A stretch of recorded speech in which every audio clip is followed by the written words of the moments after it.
দেখো বন্ধুরা, ঘরের সমস্ত কাজকর্ম সেরে আমি চলে গেছি রান্নাঘরে। সবজিগুলো কেটে নিয়েছি, কড়াই বসিয়ে নিয়েছি, তেল গরম হয়ে গেছে। এবার ইলিশ মাছের মাথাগুলোকে ভালো করে ভেজে নেব। ইলিশ মাছের মাথা দিয়ে পটল আলুর তরকারি বেশ লাগে খেতে। আজকে শ্রাবণ মাসের সোমবার, আমি যেহেতু উপোস করেছি, খাবে আমার বরমশাই আর ছেলে, তাই এই একটাই সবজি বানিয়েছি। পটলগুলোকে এবার তেলে ভালো করে লাল লাল করে ভেজে নেব।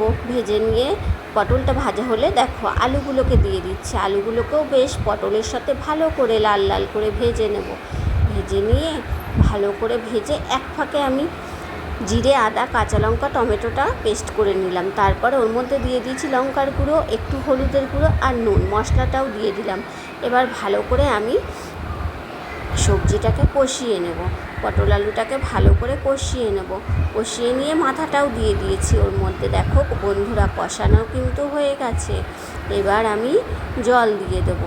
তা আমার ভিডিওটা যদি ভালো লাগে লাইক কমেন্ট করো, প্লিজ চ্যানেলটা সাবস্ক্রাইব করো। অসংখ্য ধন্যবাদ তোমাদের সবাইকে। ছেলের জন্য 2টো ডিমও দিয়ে দিয়েছি।